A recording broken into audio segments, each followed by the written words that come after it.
Tonight, in a special edition of the Chicago Report, we take a look back at the top 10 political stories of the year. Part 1. Number 10. A global debate divides city council. The conversation that had 2 aldermen in a shouting match. Number 9. The budget battle saga, putting Chicago on the verge of a shutdown. Number 8. Illinois' longtime Senator Dick Durbin and a handful of congresspeople call it a career, setting the stage for a heated race to replace. Number 7. A winning record for the Bears, but the stadium drama is what really made headlines. And number 6. Mayor Brandon Johnson in the nation's capital. Let the countdown begin. And welcome to this special edition of the Chicago Report, the top 10 stories of the year, part 1. Happy holidays, everyone, as you prepare to come down from holiday celebrations or prepare to revive them anew, relive the stories that defined 2025, starting with number 10. Israel's war in Gaza has taken a pause for now, but not before it caused rancor among city council here at home. Chicagoans learned that the suspect in the killings of 2 Jewish Americans outside the Capitol Jewish Museum was from the Northwest Side Chicago neighborhood of Albany Park. Simmering tensions in city council boiled over when Alderman Ray Lopez and Byron Sigcho Lopez went after each other.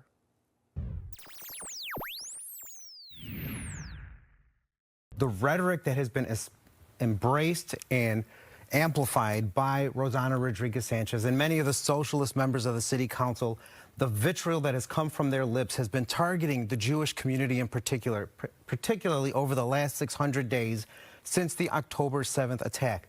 They associate with groups that have connections with Hamas. We have seen where individuals who've come out of her community and out of my colleague here's community have promoted a very dangerous set of terms for indoctrination. Right, when you call out this socialist... And to be perfectly honest, you know, where was that her concern for peace and love that she talks about when all of this was going on? Her ward soup, people that they associate with, where the PSL, where as we see today, that's many that of the group, garb, people for the Party for Socialist Liberation. That this alleged shooter was apparently a part of. But when you say the socialists in city council, you mean the Democratic Socialists, of which you are a part of, Alderman Sigcho Lopez. So do you accept that criticism then? Well, look, I think that these narratives that have been elevated of violence, anti-Semitism, actually come from my colleague Alderman Lopez, who hangs out with Proud Boys, goes regularly to podcasts, elevating anti-Semitism. As long as you say it on TV, so that we can get our letter ready too, because you're going to blame me for anti-Semitism? I'll give you a chance to respond. I'll give you a chance to respond. Literally on the shoulders of people who call for the elimination Let me of give Jews. Alderman You were Sigcho at an Lopez. event this weekend saying by any means necessary to get rid of the Jewish state, and you're going to sit here and say, I'm the author? Let me respond. Again, from our calls, from our movement, we have always been clear about we are about humanity. This is about anti-genocide and genocidal tactics that are killing people. Anti-Semitism and anti-Muslim sentiments, the hate speech that has been flourished, is the result of this kind of narratives. When folks say, hold on one second. When folks say globalize the Intifada, is that anti-Semitic? I mean, I think most people would construe that as anti-Semitic, and I hear that a lot of these rallies. What are the places where I attend, and when we are chanting for a free Palestine, when we see the atrocities that are committed, I mean, I don't know how anybody can be okay with that. I think that we're not dehumanizing anybody to elevate anybody else. What we are saying here, and again, from the Progressive Caucus, from the Latino Caucus, from members of my community, we have condemned the murders in D.C. I just don't know why it's so difficult. From the Socialist Caucus? Well, but let's see. How about that? Well, again, you condemn what they said, that by any means necessary. We just condemn heard, that. Let me respond. We just heard from Alderwoman Rossana Rodriguez-Sanchez. Question. Do you condemn that? She has condemned it. She just said it to Paris. Now, let me. Socialist, do you condemn that? I'm telling you, as a socialist, we are condemning that. I am condemning, and our names appear in the statements that were public. Are you going to condemn the genocide? Are you going to condemn the dehumanization of Palestinians? Because, I'm not going to allow for the conflation of two things. Israel was attacked, which you and your supporters openly celebrate. Even this weekend, 3 days ago, you still celebrate that 1,200 people were killed that Who over said- so- but 250 again, okay, people were taken let's go to the facts. hostage. Let's go to the facts. 58 people still are being held by Hamas terrorists, and you have never once condemned that. You blame the Israelis, you blame the Jewish people for being there, for celebrating peace and what could be a two-state option, because what we see most out of your group is an indoctrination attempt at our communities for political purposes. Intense debate there between alders this year on the issue of Israel and Gaza. Not the only heated debate in City Council. Chicago's budget picture is finally clear, but not after months of back and forth, resistance, and wrangling. The saga concluded as an oppositional group of alders came up with their own proposal that does away with the mayor's wishes of a corporate head tax. Now, aldermen came and went from our studios for many months debating out how to bail Chicago out of a $1.2 billion budget deficit. Take a look.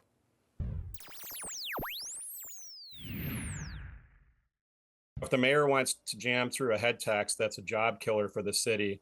That's par for the course for him. He doesn't like big business. He doesn't like our small businesses. And I've been very frustrated with his approach to that, as well as many others. But I think what we're looking at here is saying, when you have opportunities in front of you, you need to take them. So we did provide several options right off the bat. And colleagues like Gil Villegas, I have worked on this delivery tax that could produce $100+ million, and it's environmentally friendly, as well as helping to ease the burden on working families. So I think we need to look at those options first. How does a delivery tax ease the burden on working families when it's working families that are having packages and things delivered to their homes? Again, I think these conversations are being a little duplicitous in the fact that everything that they're putting on the table is going to harm working families or cut services that our residents depend upon. Those ideas that you submitted in the letter that you sent to me, all of those have already been considered in the budget, and you know that. Again, this is a situation where people ultimately want to cut services from the city of Chicago or either raise your income taxes, property taxes, or grocery taxes. There are no other ways in this conversation. Alderman Waguespack, do you want to respond to that? Yeah, again, I read the EY report, and I found it fascinating the other day when the budget director, and this was late in the evening, 8:30, 9 o'clock at night last week, where we were staying through trying to push through some of these ideas, reading through everything and saying, look, there are still a lot of these options that were left on the table. The EY report only looked at 22 of the departments and offices within city government. So, what we need to do is look at the dozens of other ones out there, look at supervisor to field, operations, and see how many people are in the supervisory roles, deputy roles. I mean, if you look at the things like the salaries, they've gone through the roof this year too. We've had increases in committees. We've had increases across the board that I think we need to look at and say, hey, maybe this year we hold it back. All right. One other point I would make on this procurement report within the EY document, the reform document, was people don't realize the city of Chicago has $4.6 billion of indirect spend every single year. And there are contracts out there for vendors where they might have 8 to 10 contracts with multiple departments. Those are things that we can look at today and say, let's put a stop to that. Let's consolidate these contracts. It's very simple. Alderman and I Irvin, think what we're missing is the opportunity to do that. Can you look at all those things? I think all of those things are in the process of being looked at. I think these silos and everything that has been brought about has happened over a period of years. You cannot unwind purchasing contracts all in 1 year. Again, I think the city does have some challenges, but be that as it may, we still can work through and find solutions to those, but those things are not going to happen overnight. And I think everyone knows that the things that could be dealt with this year have been in process to be dealt with this year. I think at the end of the day, the only thing that they're ultimately going to bring to the table are either more taxes or service cuts. There you have it. Alders going at it on the city budget, widening our lens a little bit. He's been a lion of the Senate since 1997. Illinois Senior Senator Dick Durbin rose to that position and the #2 ranking senator in the entire Senate after 5 terms. Now, the 81-year-old Springfield resident says he'll call it quits now after this term is done. Durbin joins longtime Congresswoman Jan Schakowsky and Danny Davis in announcing retirements, while Congressman Robin Kelly and also Raja Krishnamurthy leave to run for Senate. All this amounts to a changing of the guard in Illinois in a multitude of cases with too many candidates to count. Here's the day we learned Durbin was hanging it up. I truly love the job of being United States Senator, but in my heart, I know it's time to pass the torch. Durbin dropped the news this morning on social media, an announcement Illinois' political class has been anticipating for months. Durbin will stay on for the remainder of his current term, which lasts until early January 2027. The threats to our democracy and way of life are very real. And I can assure you, I'll do everything in my power to fight for Illinois and the future of our country every day of my remaining time in the Senate. Democrats across the country were quick to praise Durbin's influential tenure, including a former Illinois senator who Durbin convinced to run for president in 2008. Illinois couldn't have asked for a better representative. I couldn't have had a better friend on this amazing journey we've been on together. And Governor Pritzker, with whom Durbin once clashed with for control of the state Democratic Party. Quote, his legacy is defined not just by the legislation he passed, but the undeniable positive impact his character and moral leadership has had on the nation. Contenders in the 2026 primaries have already made their moves to potentially enter the race. Those include Congressman Raja Krishnamurthy, who has raised $19 million, Lieutenant Governor Juliana Stratton, who has formed the Level Up Political Action Committee, and Congresswoman Lauren Underwood, who led the pack in a recent poll sponsored by supporters of her campaign. I think you've got a lot of people who are certainly capable and have already started fundraising and already have the credibility because they're either in Congress already, they're talking about issues already, and so it's going to be an incredible race. And that's veteran political strategist Del Marie Cobb weighing in there. Of course, Lauren Underwood decided ultimately not to get in the race for Senate. And keep an eye out after the new year as Fox Chicago talks with all the candidates, or many of them, ahead of the midterm primary. There are a lot. And when we come back, more of the top 10 political stories of the year, including the pride and joy of Indiana. Welcome back. Chicago Bears ownership rocked the local sports landscape in late December when they revealed they are now looking at Northwest Indiana for a possible stadium. This comes after declaring Arlington Heights the sole focus for much of the year, but also after fumbles and stumbles in Springfield attempting to win favorable tax legislation. It's been the subject of several heated debates here on the Chicago Report, including this episode earlier this year when Democratic State Rep Cam Buckner and sports stadium consultant Mark Gannis squared off. Cam Buckner, you made no secret about the fact you don't like this bill the Bears are asking for, but will it have the votes to go in the veto session? I don't believe so. I don't think that the Bears have done the legwork to be able to get the requisite number of votes in the House or the Senate. People have the same concerns that I've voiced publicly. And one of those concerns is that there are people across the state of Illinois who want property tax relief for their homes, for their families, but they don't get to cut to the front of the line like the Bears have insinuated they are trying to do. And so I think there are more conversations that need to be had, and hopefully we can have those conversations in public. All right, Mark Gannis, the Bears ask in Springfield, is this something that lawmakers should go along with? Property tax certainty, essentially getting them to sort of negotiate their property tax levels with the town. Yeah, you know, what the Bears have put on the table is actually an extraordinarily favorable deal for the state of Illinois, for Cook County, frankly, even for the city of Chicago. They will pay for the entirety of the $4 billion or so stadium. They've already paid for the land.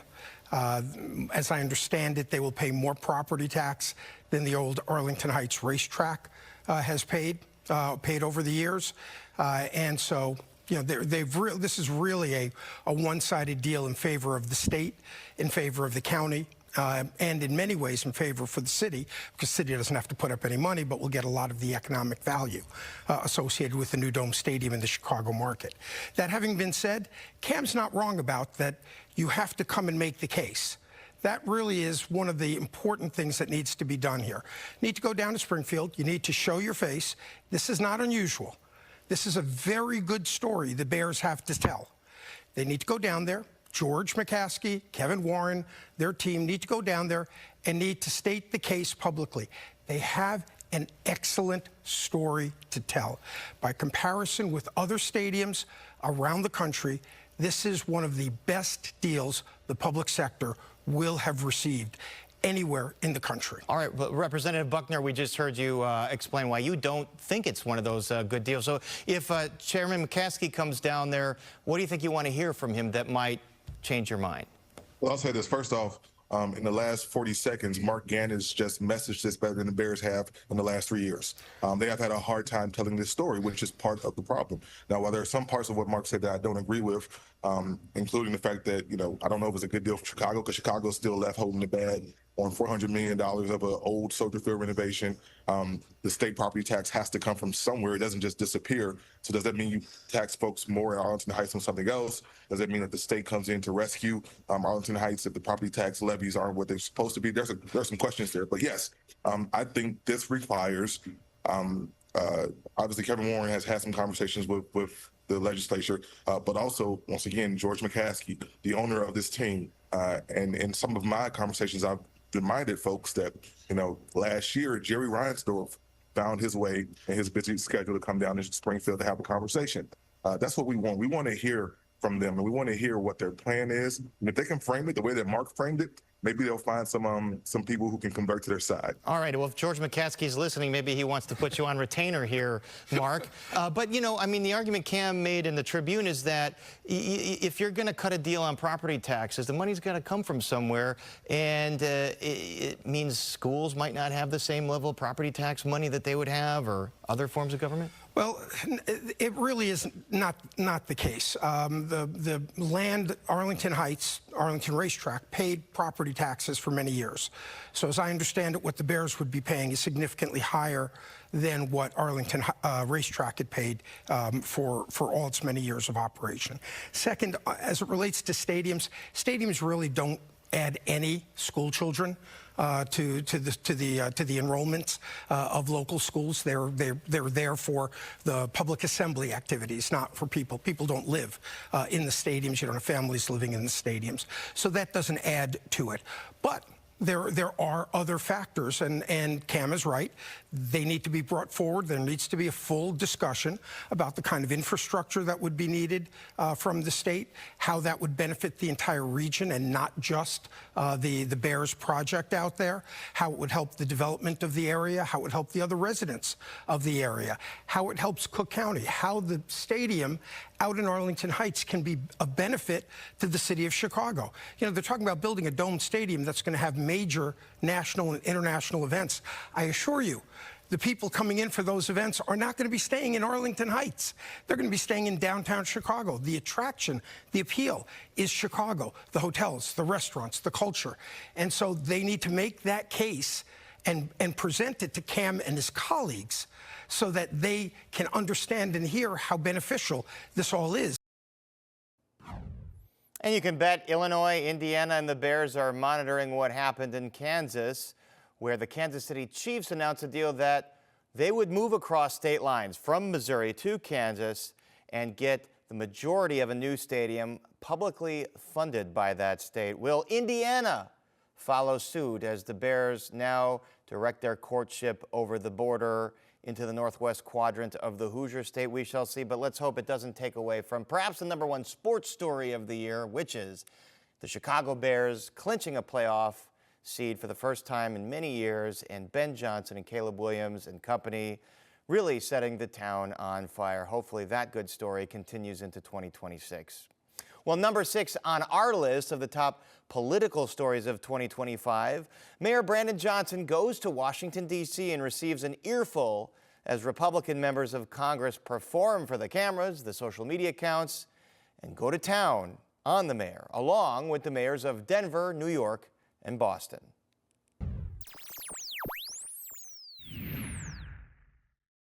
The book closes on Mayor Johnson's trip to Washington, D.C. after a 6-hour grilling on sanctuary cities put on by the House Oversight Committee. The mayor, along with mayors Wu of Boston, Adams of New York, and Johnson of Denver, defended sanctuary protections, saying they are essential to keeping their cities safe. The cooperation of all people, regardless of their immigration status, is essential to achieving the city's goals of reducing crime and pursuing justice for victims. Mayor Johnson and the 3 other mayors making the case that sanctuary protections make cities safe. You mayors have responsibility, not just to your communities and the citizens you just want to serve, but by extension to the entire republic. But Republican members of the House Oversight Committee disagreed, claiming the laws are illegal and lead to violence against American citizens and billions in misspent funds. Numbers. It's 1%, and if you want the actual calculation, we can make sure someone... You're the mayor. You don't have the math in front of you? It's 1% of the overall budget over the last 4 years. That's why you're a failing which mayor. is Mayor the same Adams. number. One congresswoman so unsatisfied with the mayor's answers, she took it a step further.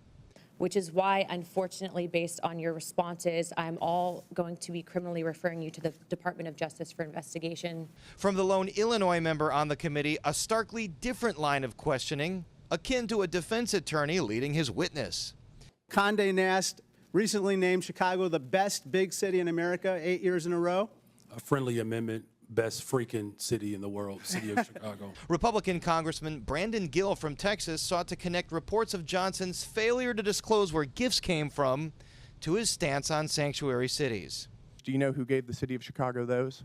Again, I was brought. I'll take that as a no. I'm reclaiming my time to respond here, sir. I am reclaiming my time. Chicago, of what a welcoming city serious ethical concerns. Meanwhile, Democrats, by and large, defended the policies. Republicans are putting these mayors between a rock and a hard place. And the reason that they're doing this is because Trump is trying to get them to do illegal things. In the crowd today, FOP President John Catanzara, who left unimpressed with the mayor's performance. I thought it was important to be here to push back and let Brandon know that his nonsense and his lies were not going to be gone unchallenged. Committee Chair Congressman James Comer says the mayor didn't change any minds, and stripping billions in federal funding remains a possibility. The criminal illegals are going to be deported, and if the mayors continue to obstruct in any way, shape, or form, then there are going to be consequences. So it was good to have this hearing today. I think the American people saw what we're dealing with here. But afterward, a victory lap for Johnson and his supporters, claiming sinister motives from the Oversight Committee.